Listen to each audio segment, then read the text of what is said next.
¿Y si lo perdieras todo? No poco a poco, como la arena que se escurre entre los dedos, sino todo de una vez, en un único y terrible día. Tu riqueza evaporada, tu carrera desintegrada, tus hijos, la parte más preciosa de tu alma, arrancados de ti, y cuando clamaras a los cielos por una respuesta, por un porqué, lo único que recibieras a cambio, un silencio aplastante y profundo, ante un sufrimiento sin explicación y un Dios aparentemente ausente. ¿Sobreviviría tu fe o se haría pedazos junto con el resto de tu vida? Esta no es una pregunta hipotética, la pregunta que define la vida de un hombre que enfrentó exactamente eso. Hubo un hombre que, el ejemplo perfecto de rectitud, íntegro, justo, temeroso de Dios y bendecido con todo lo que un ser humano podría desear. Y fue exactamente por su perfección que el cielo permitió que el infierno desara sobre él. La historia de Job sobre un pecador siendo castigado es la historia aterradora e inspiradora de un hombre justo siendo probado, no para revelar su fracaso, sino para demostrar la autenticidad de su fe. Es un viaje, lleva de los campos fértiles de la bendición al montón de cenizas de la desesperación, y nos obliga a confrontar la pregunta más difícil de todas. La fe verdadera depende de las circunstancias, de sobrevivir a ellas. En la antigua tierra de Uz vivía este hombre, Job. La Biblia no escatima elogios al describirlo perfecto y recto, temeroso de Dios y apartado del mal. Su vida era la materialización de la bendición divina. Era un magnate de su tiempo. Poseía 7,000 ovejas, 3,000 camellos, 500 yuntas de bueyes y 500 asnas. Su casa estaba llena de siervos y su reputación tan grande que, considerado el hombre más rico y importante de todo el Oriente. No era solo rico, era un pilar de su comunidad, un ejemplo de éxito. Sobre todo, un hombre cuya prosperidad decía ser la recompensa justa y directa de Dios por su vida piadosa, más preciosa, que toda su riqueza era su familia. Sus 10 hijos vivían en armonía, celebrando la vida y disfrutando de la prosperidad de su padre. Y Job, más que un proveedor, era su guardián espiritual. La Biblia, un destello de su devoción. Después de los ciclos de fiestas de sus hijos, ya se levantaba de madrugada y ofrecía sacrificios por cada uno de ellos. Él pensaba, quizás mis hijos hayan pecado y maldecido a Dios en sus corazones. Esto revela a la profundidad de su integridad. Su fe no era para la exhibición única. Era una preocupación íntima y constante por la pureza de su hogar. Era, según todas las métricas humanas y divinas, un hombre casi perfecto. Mientras Job, en su devoción terrenal, oraba por sus hijos, una escena de proporciones cósmicas se desarrollaba en una dimensión completamente invisible para él. La narrativa nos transporta más allá del velo, a la sala del trono de Dios, donde los seres celestiales, los hijos de Dios, se presentan ante el Creador. Este cambio de perspectiva es la clave de toda la historia. Nos convierte en testigos de una conversación que decidirá el destino de Job, un diálogo que él nunca oirá, sobre una prueba que nunca entenderá. Se nos informa de un secreto: el sufrimiento que está por venir no nacerá en la tierra por casualidad, sino que será permitido en el cielo por una razón. Entre los seres celestiales que se presentan, llega también Satanás, cuyo nombre significa el acusador. Dios, en su soberanía, inicia la conversación, señalando a su siervo en la tierra. ¿No has considerado a mi siervo Job? Pregunta a Dios, que no hay otro como él en la tierra, varón perfecto y recto, temeroso de Dios y apartado del mal. Es un elogio divino, un testimonio del propio Creador sobre la calidad de la fe de Yahvé. Dios lo presenta como su principal ejemplo de lealtad humana, pero el acusador, por su propia naturaleza, existe a cuestionar, para probar y para exponer lo que él cree que es la hipocresía en el corazón de la humanidad. Satanás responde a la alabanza de Dios con un desafío cínico y cortante. ¿Acaso te me llama Dios de balde? Pregunta. Su acusación es profunda. La fe de Yahvé no genuina. Es una transacción comercial. Solo es fiel porque Dios ha construido un cerco de protección a su alrededor, de su casa y de todo lo que tiene. La fe de Yahvé, según el acusador, es un soborno. Y entonces lanza la apuesta. Pero extiende ahora tu mano y toca todo lo que tiene, y verás si no blasfema contra ti en tu misma presencia. La cuestión estaba planteada: la integridad de Yahvé. Por extensión, la naturaleza misma de la fe humana estaba en juicio. Confiado en su siervo, Dios acepta el desafío, estableciendo los términos de la prueba. He aquí, todo lo que tiene está en tu mano. Solamente pongas tu mano sobre él. El permiso fue dado. El cerco de protección fue retirado. El acusador ahora tenía autoridad para destruir la vida de Yahvé, para probar su tesis de que la fe humana es inherente, egoísta. El cielo dio su permiso, el infierno recibió su orden, y en la tierra de Uz, Yahvé, un hombre justo y completamente ajeno al drama cósmico, continuaba su día, a punto de convertirse en el epicentro de una tormenta de sufrimiento diseñada para arrancar su fe de raíz. La historia comienza en un día como cualquier otro, un día de bendiciones y rutina en la vida de Yahvé. Sus 10 hijos, como de costumbre, celebraban la vida en la casa del primogénito. Yahvé, como siempre, cuidaba de sus familias inocentes. La paz se rompe con la llegada de un mensajero. Corre con el terror estampado en los ojos y se derrumba ante Yahvé. Sus palabras salen atropelladas, pintando una escena de violencia súbita. Los sabeos atacaron mientras los bueyes araban y las asnas pastaban cerca. Relata su llevar con los animales y mataron a los siervos a filo de espada. Y entonces, la frase que se convertirá en un eco aterrador: solamente escapé yo para darte la noticia. Imagina el shock inicial de Yahvé: una pérdida financiera masiva, la muerte de hombre reales, un acto de guerra bárbaro y sin provocación. Pero antes de que la realidad de la pérdida pudiera asentarse, la pesadilla se intensificó mientras aún hablaba. La Biblia enfatiza el ritmo impecable. Llegó otro siervo. La calamidad no venía en oleadas, sino como un tsunami. La noticia de este era aún más terrible. Fuego de Dios cayó del cielo, dice, y quemó por completo las ovejas y a los siervos. Esta pérdida era diferente. No, fue un ataque de saqueadores humanos. Parecía un acto de juicio divino, una catástrofe con la firma del propio cielo. 7,000 ovejas, una fortuna en la carne y más siervos, todos consumidos por un fuego inexplicable. Y el estribillo se repite, cada vez más siniestro: solamente escapé yo para darte la noticia.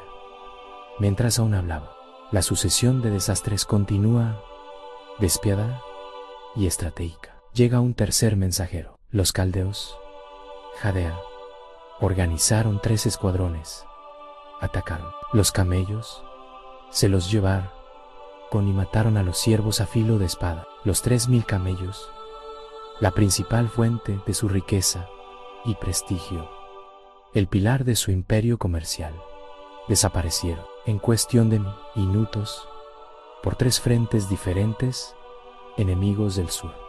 fuego del cielo y enemigos del norte.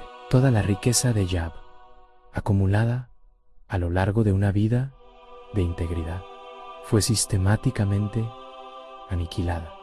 Y una vez más, la frase final perfora el aire. Solamente escapé yo para darte la noticia. Mientras aún hablaba, el cuarto y último mensajero llega, y con él el dolor siente lo material, golpea el corazón, el delirado. Este ciego no habla de rebaños ni de riquezas. Su voz tiembla al relatar la tragedia final. Tus hijos y tus hijas estaban celebrando en la casa del hermano mayor. Comienza. De repente, un viento muy fuerte vino del desierto y azotó las 4 esquinas de la casa. Se derrumbó solo hace una paz adquirida. Y el silencio de ensordecedor antes de la devastadora conclusión.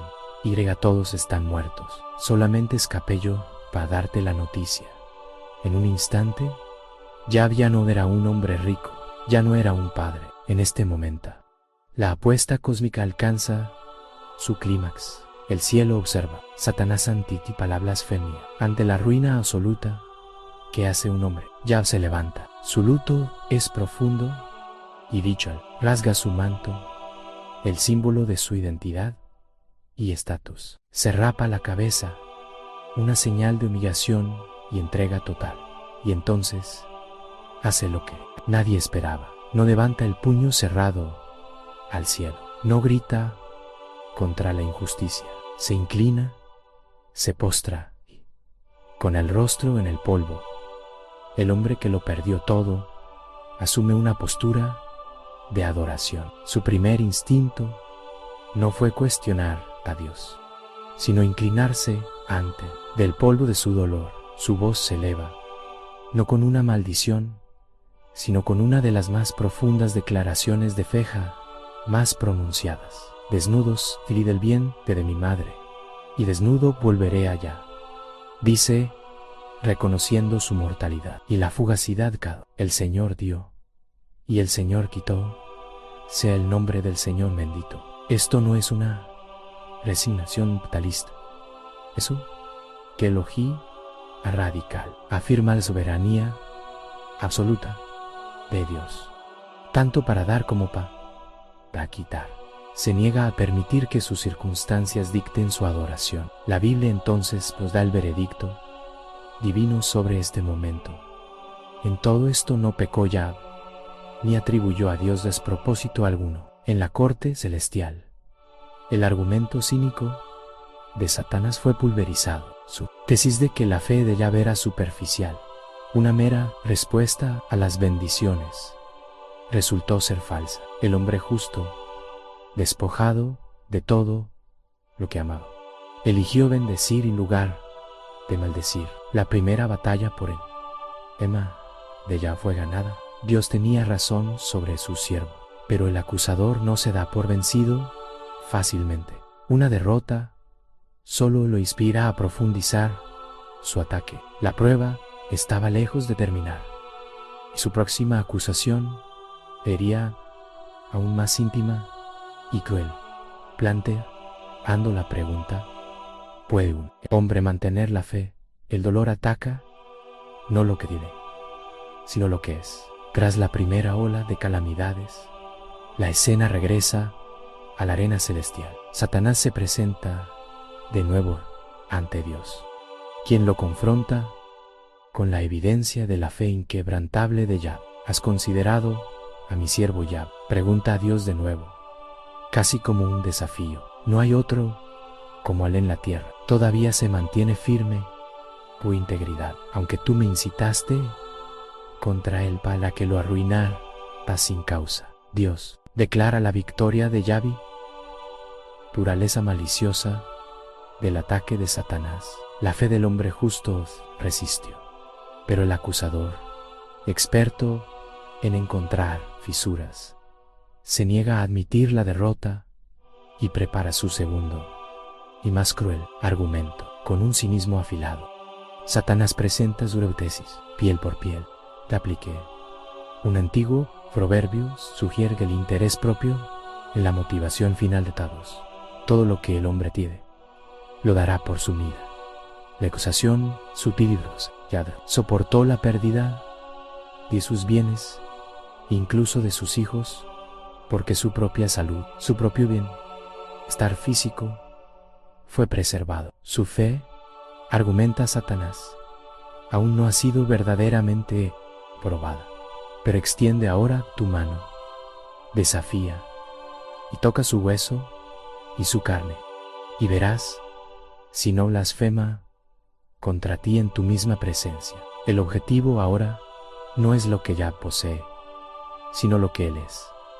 Dios, con una confianza en Yah que desafía nuestra comprensión, acepta nuevamente el desafío. El permiso es concedido, pero con un límite crucial. Muy bien, Él está en tus manos, declara Dios, pero respeta su vida. La muerte sería una misericordia, un escape del dolor. La prueba exigía que Yah viviera y soportara la agonía en su plenitud, para que su elección de fe o maldición quisiera en plena conciencia. Con esta nueva y terrible autoridad, el acusador parte para desatar un sufrimiento físico diseñado con un único propósito: quebrar el espíritu de Yah a través de la destrucción de su cuerpo, demostrando que toda fe tiene su punto de ruptura. El ataque es inmediato y devastador. Satanás aflige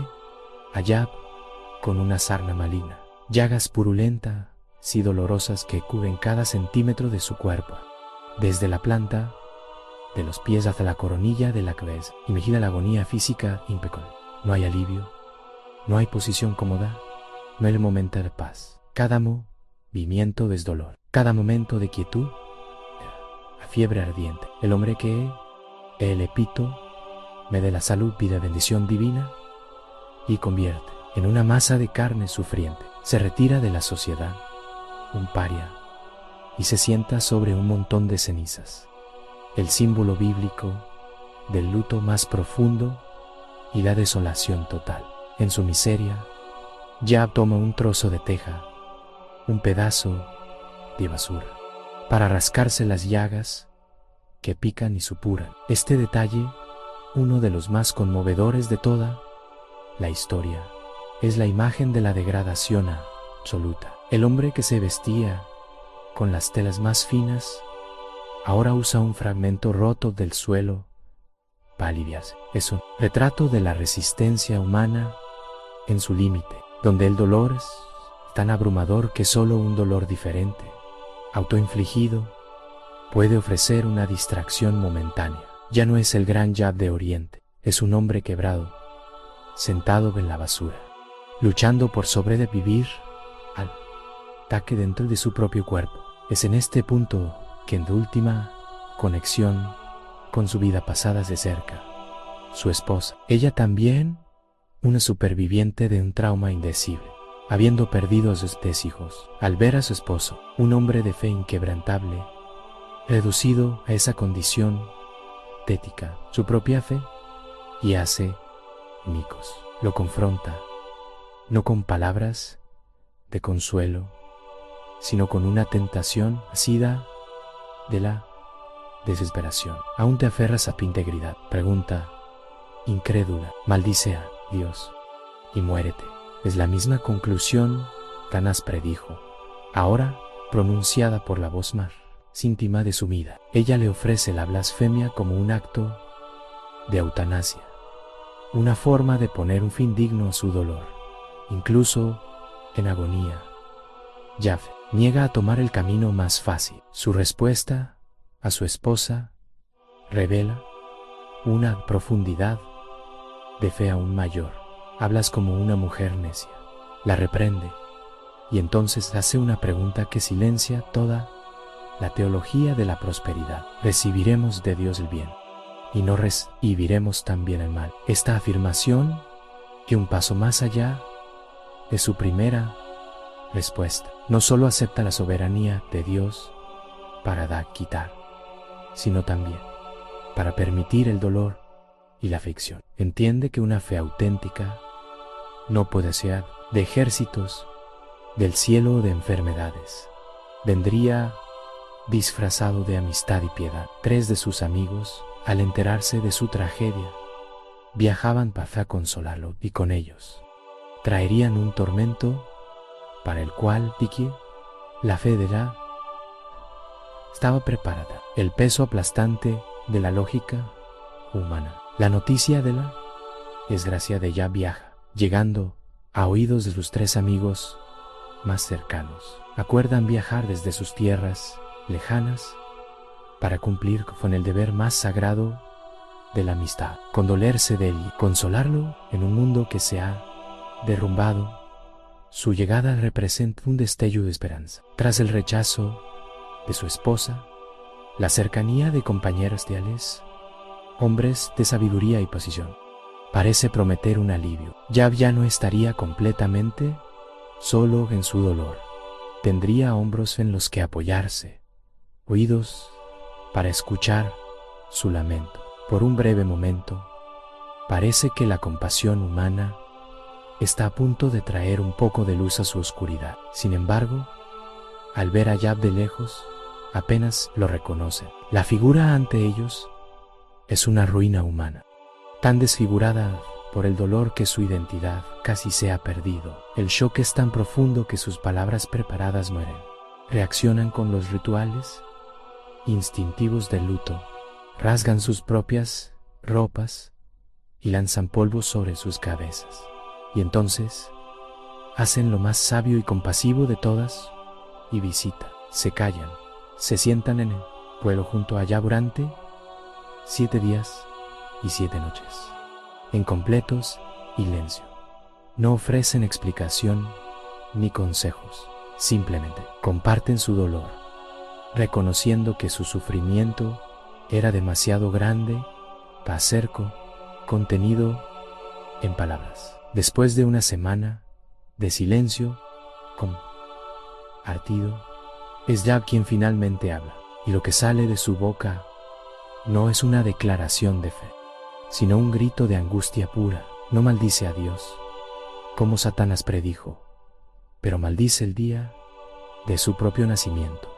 Perezca el día en que yo nací, lamenta la noche en que se dijo, un varón ha sido concebido. Es un monólogo poético y sombrío, un deseo desesperado de nunca haber existido, de no tener que sentir un dolor tan abrumador. Al exponer la profundidad de su herida, espera empatía. En cambio, su lamento se convierte en la señal para que sus amigos inicien lo que ellos creen es la cura.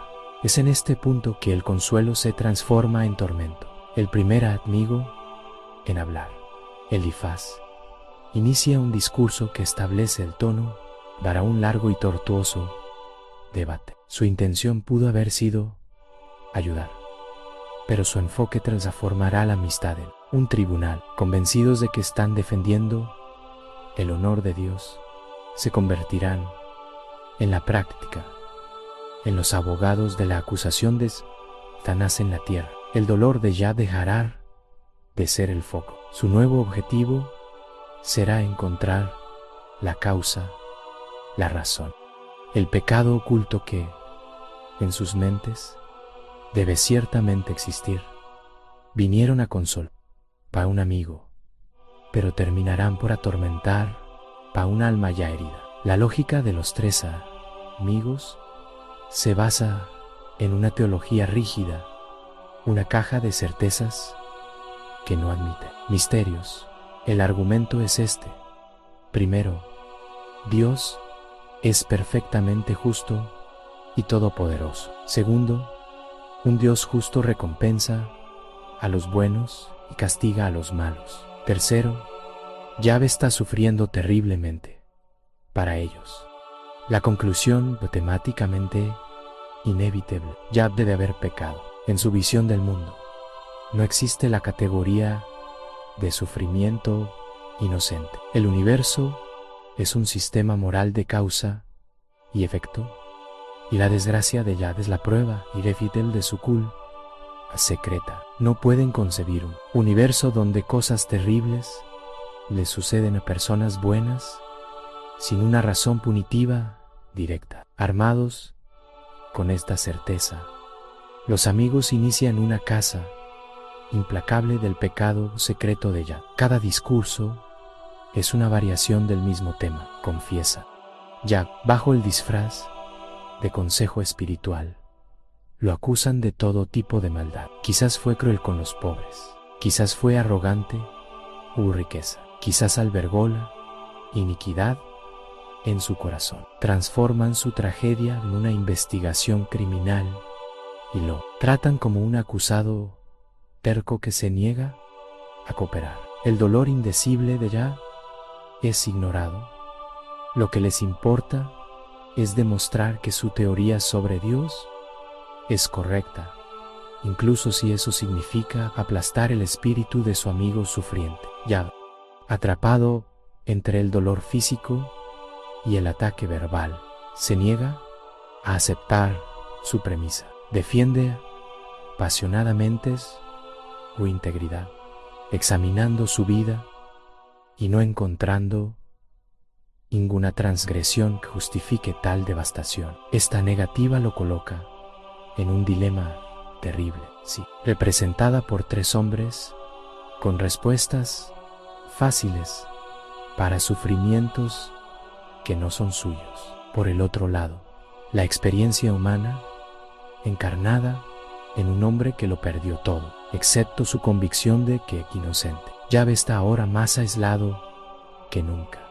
Rodeado de acusadores disfrazados de amigos, mantendrá su integridad, incluso si eso lo lleva a cuestionar la naturaleza misma de Dios. O finalmente cederá, confesando un pecado que no cometió solo para silenciar las voces que lo atormentan. Después de decenas de capítulos de acalorado debate, la sabiduría humana llega a su límite. Los amigos de Yad van agotados sus acusaciones y su teología simplista. Yad ha agotado sus defensas apasionadas y sus gritos de inocencia. El resultado es un punto muerto, un silencio pesado sobre el montón de cenizas, lleno de dolor, incomprensión y argumentos no resueltos. Toda la lógica, toda la filosofía, todo intento humano de encajar el sufrimiento en una caja de causa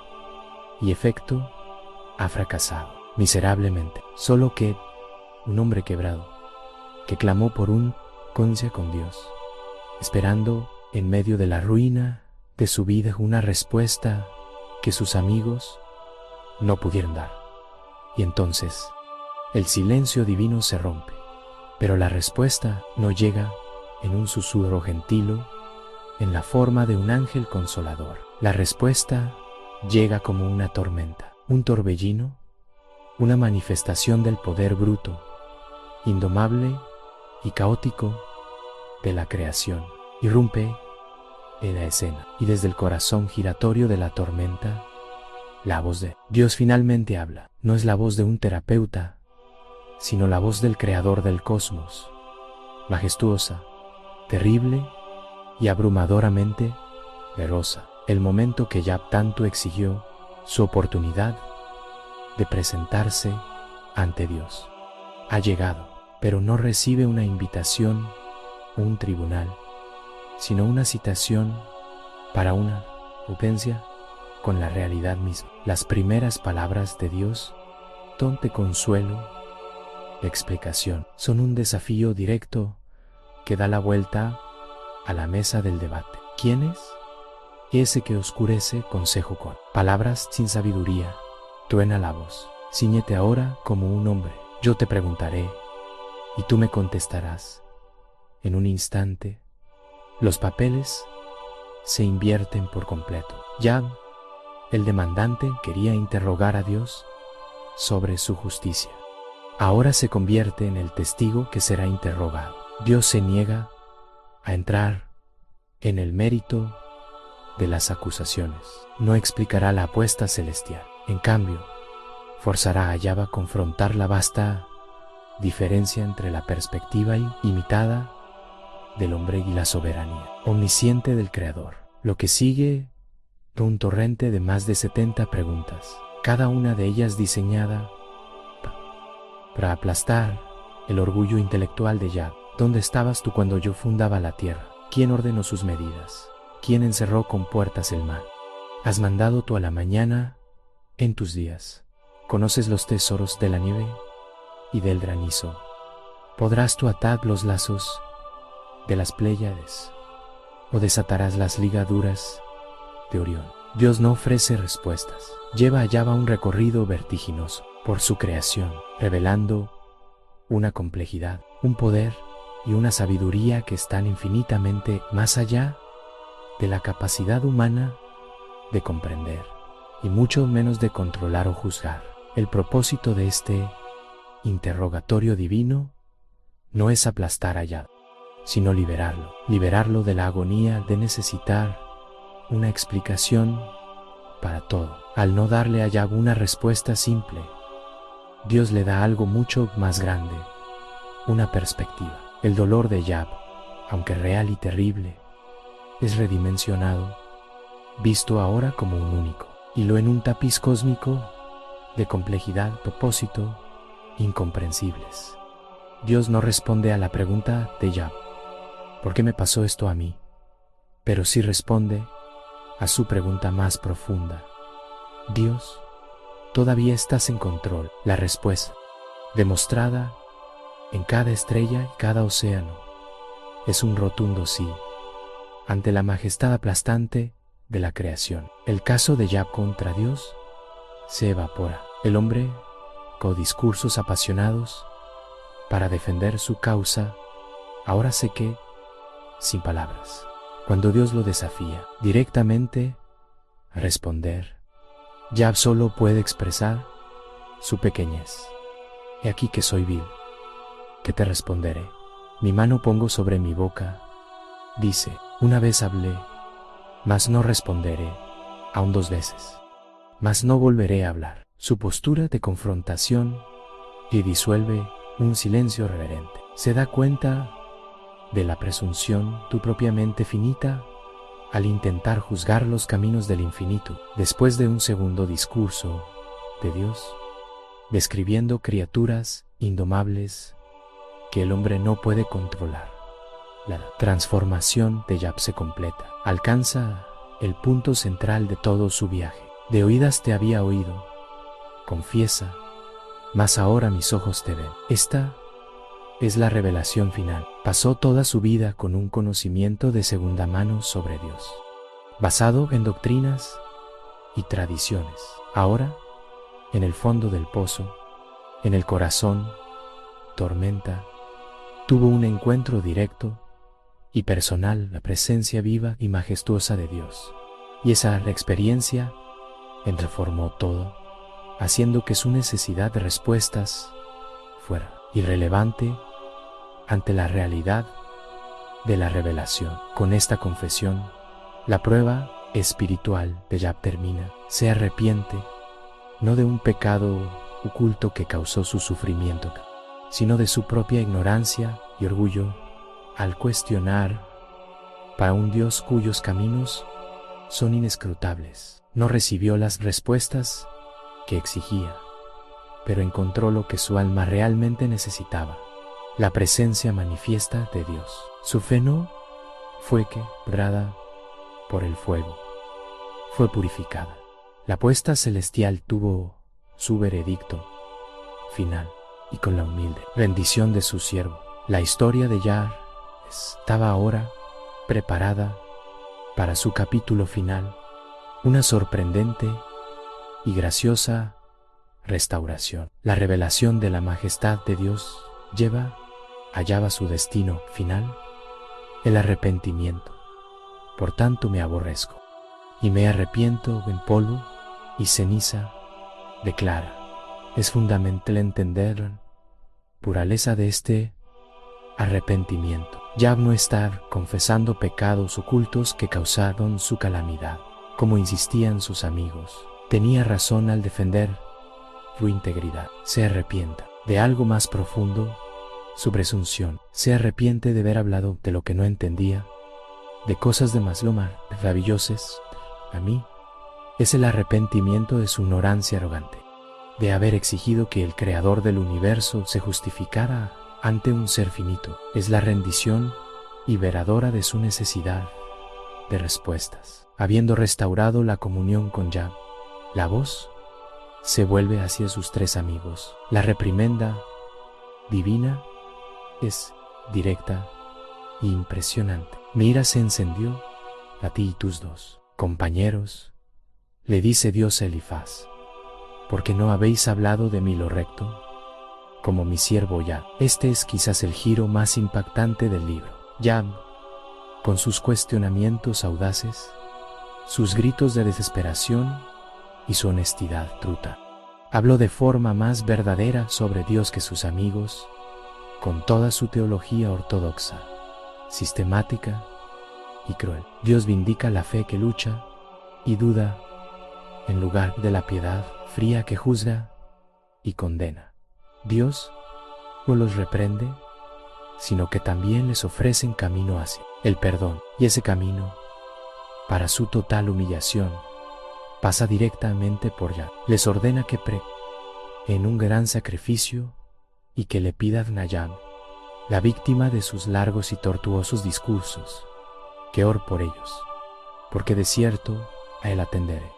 Declara Dios. Piensa en la ironía. Los sabios, que se veían a sí mismos como defensores de Dios, ahora necesitan intercesión del hombre al que acusar con de ser un pecador oculto para escapar del juicio divino. Dios no declara la inocencia de Yah, lo eleva a una posición de mediador sacerdotal sobre sus propios acusadores. Aquí vemos la evidencia de la transformación completa de Yah. Podría haberse negado, podría haberse deleitado en la humillación de sus amigos y diciendo su los avertí, pero no lo hace. Obedece a Dios y ora por ellos. Este acto de orar por sus verdugos es quizás la prueba final de que su fe fue purificada por el fuego. Es un acto de perdón que libera de cual argura que pudiera haberle quedado, alineando su corazón con el carácter misericordioso de Dios. Al interceder por ellos, Yah encarna la misma misericordia que un día cuestionó, completando su ciclo de restauración espiritual, incluso antes de que comenzara la restauración material. El texto bíblico marca el punto de inflexión con una precisión impresionante. Y le quitó el Señor la aflicción de Yah.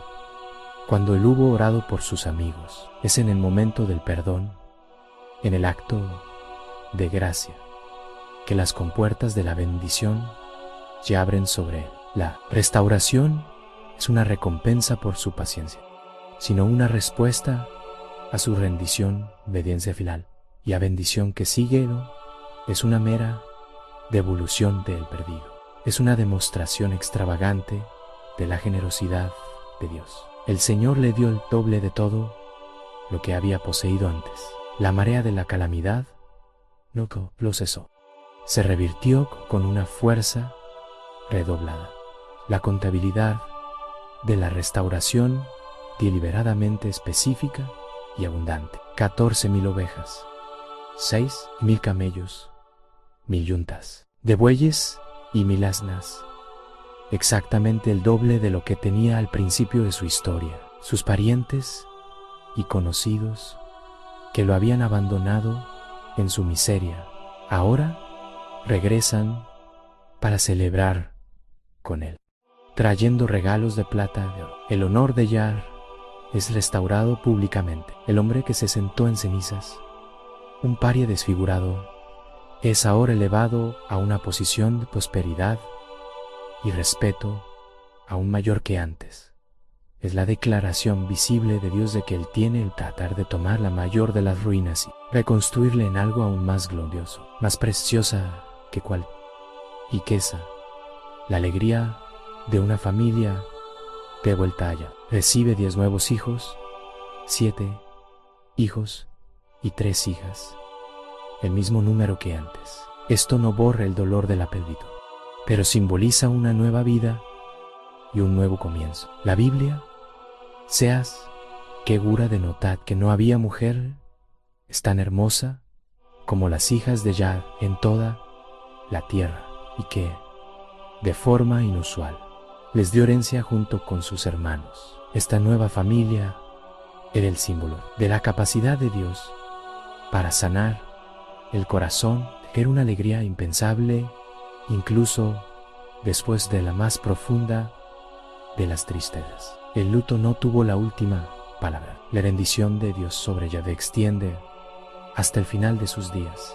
El texto concluye: después de esto vivió Yahvé 140 años, y vio a sus hijos y a los hijos de sus hijos hasta la 4ª generación. Recibió el don de una vida larga y la alegría de ver su legado florecer abundantemente. Su muerte se describe con una hermosa sencillez. Murió anciano y lleno de días. La prueba, aunque fue el evento definitorio de su fe, no fue el resumen de su vida. Fue el fuego que lo purificó para una paz y una plenitud que nunca antes había conocido. El hombre que vio a Dios en las cenizas vivió el resto de sus días en la luz de su presencia restauradora. La historia de Yahvé no termina con la restauración de su riqueza, termina con la restauración de su visión. Comienza como un hombre que conocía a Dios a través de sus bendiciones.